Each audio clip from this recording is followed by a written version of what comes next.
深夜有人在群里发消息，想嘎人，有人想死吗？501的小情侣调侃回复，不想活了，你来吧。几分钟后，小情侣躺在血泊中的照片被发了出来，还有人报名吗？没人的话，我可随机了。看到照片的一瞬间，我吓得从床上弹了起来。照片里501的小情侣浑身是血的倒在茶几的旁边，身边的季涵被我吵醒。我去，这怎么回事？他指着屏幕的手哆哆嗦嗦。这时手机再次响起，群里的消息如潮水般涌了出来。先开口的是302，我去，你玩真的？403也紧随其后，搞什么呀？大半夜的吓唬谁呢？102，这照片一看就是 P 的。你们仔细看那男的手，都快 P 成6个指头了。我放大那张照片仔细端详，哎，真的是6个手指头。季涵将手机抢了过去，沉思片刻，这张图没有 P， 而且我记得好像那个男生就是6根手指，是吗？我刚刚放下的心再次被揪了起来。季涵是广告公司的，对照片的敏感度很高。他说不是 P 的，那大概率就不是了。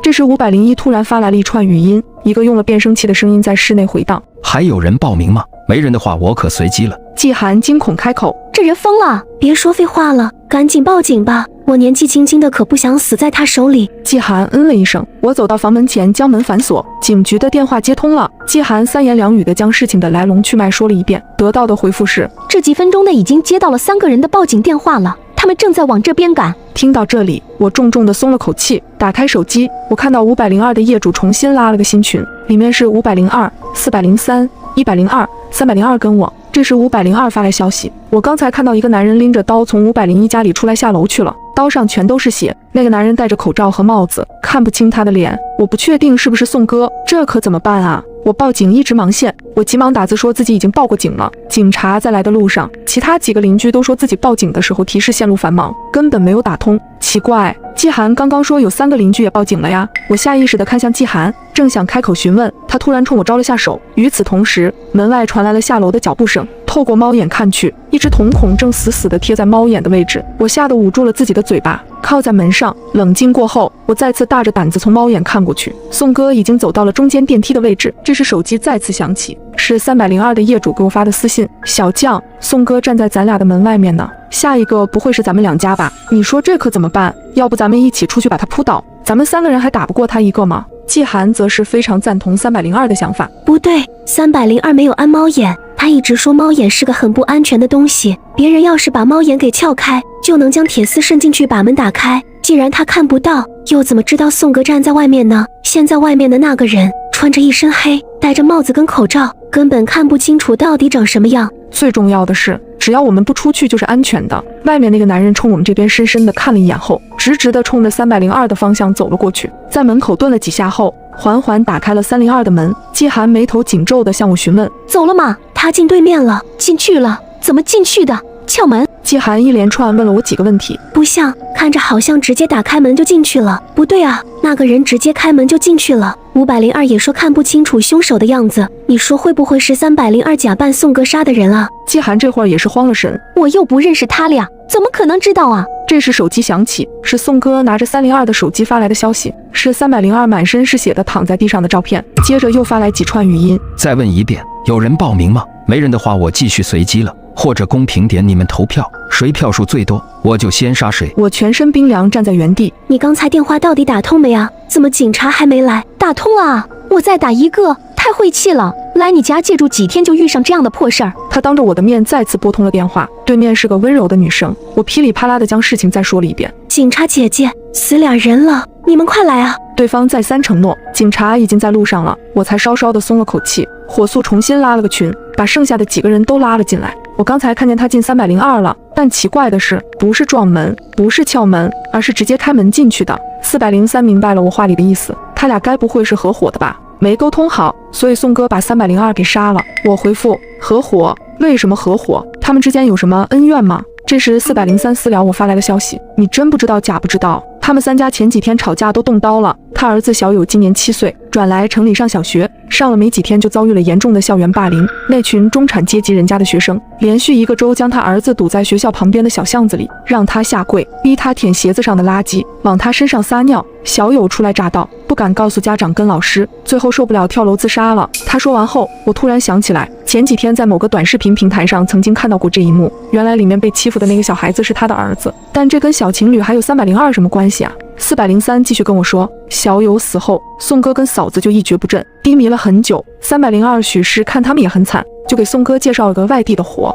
结果一来二去的就有人传，趁着宋哥不在家，嫂子跟302搞上了。巧的是501的小情侣就曾经看到嫂子从302走出来，宋哥从外地回来后就恼了，拎着刀就去找了501的小情侣，当时都惊动了警察，所以很有可能302跟210合起伙来弄死了那对小情侣。最后宋哥气不过还是宰了302。我不在的这几天居然发生了这么多事情，这么重要的事情你怎么没跟我说呢？季寒慢半拍的啊了一声，表情有些紧张。我又没出过门，我怎么会知道啊？再说了，我跟他们不熟，谁会给我讲这种八卦？我正欲开口，502在大群里发了消息，我想起来了，宋哥的主页是安指纹锁的，咱们这一栋的人家都是谁让他装的指纹锁？有没有可能刚才是他打开了302的门？我和季寒四目相对，脸色都难看得很。坏了，我的指纹锁就是他装的，那时候他给我便宜了200块钱，为此我还请他吃了一顿饭。而且刚才他进302之前的时候，曾盯着我们这边看了好久。下一个会不会？这时门口发出了滴的一声，我和季寒同时看向门口，熟悉的声音响起，解锁成功。那一瞬间，我体会到了什么叫汗毛倒竖。季寒反应比我快，你愣着干嘛呢？抄家伙！我这才反应过来，捡起一把扫帚防身。一阵风吹过，门发出吱呀的声音。几分钟过去了，没有人进来。见状，我们将家里的沙发拖过来，死死地挡住了门。季寒爬起来，表情严肃地看着我。你不觉得今天这件事很奇怪吗？我嗯了一声，是很奇怪。宋哥平时脾气很好的，今晚脾气急躁的不像是同一个人，难道真让403说中了？只是因为他们之间的私事，不只是他们，群里的其他人也很奇怪。他们一直说报警打不通电话，但是我打通了，你刚刚也听到了，警方那边说往这边来了。经季寒这么一提醒，我猛拍了下脑袋，怎么其他人都说报警没成功，偏偏季寒报警就有人接？还有501的小情侣，傍晚回家的时候，我分明看到他们跟自己的朋友一起回来的，手中还拎着不少酒，说今晚要不醉不归。宋哥杀死了那对小情侣，那些朋友去哪里了呢？宋哥是怎么进的501的家里？凭他一个人怎么无声无息地杀死了2个人？还有季寒，他真的不知道这些事情吗？这时小群里再次有人发来消息，是502，那个人在我的门外面，怎么办？下一个会不会是我？我还没活够。迟迟没怎么说话的102开口道，怕什么？这件事跟咱们没啥关系。我也安慰道，对，你把门反锁好，刚刚他都打开我家门了，都没进来。我也觉得这件事跟咱们没关系。这时102突然给我发来了私信，你都知道了，403跟你说的吧？你的室友在你旁边吗？正巧季寒伸头往我这边看来，我下意识地把手机锁了屏。怎么了？有什么秘密是我不能看的？我笑得尴尬。之前追我那个同事，没啥大事儿。我借口去厕所打开了跟102的聊天记录，他没在。怎么了？对方回得很快。我没猜错的话，你室友应该没跟你讲前几天宋哥发生的那些事情吧？他不知道，真是笑话。知道为什么开了你的门吗？前几天那件事，你的舍友可是出了不少力呢。小情侣看见嫂子从302家里出来这件事是季寒说的，他人比较直，看到事情就都会说出来的。在学校他就这样，但是那对小情侣说自己从没有看到嫂子从302出来过。你说到底谁说的是真的？我的第一反应便是季寒说谎了。我和季寒是大学同学，他在学校的时候就爱这样，喜欢把事情夸大到脱离事情原本的样子。403跟你室友好像关系很密切，我总觉得你室友来这里住有不可告人的秘密。你还没好啊？季寒的声音从外面传来，我下意识地删掉了自己跟102的聊天记录，佯装肚子疼从厕所走了出去。警察还没有来，502的小姑娘说话了吗？她没事吧？我这才想起来502从刚才就一直没在发言，赶忙询问他，你没事吧？那人走了吗？等了半天小姑娘一直没有回话。季寒瞄着我的手机，小姑娘不会出事了吧？万一那个男人真的进去了，要不去看看呢？想了想，还是在群里问道，我们想去看看5楼那个小女孩，你们有一起去的吗？5楼的小李算是我们这栋楼的楼宠，平时见面都是哥哥姐姐的叫着。这时候小李在群里发来了一条2秒钟的语音，救我！403的大哥首先开口，去看看，咱们好几个人，难道还打不过一个人？102也附和着，我们在2楼汇合，然后拿着东西去5楼。事不宜迟，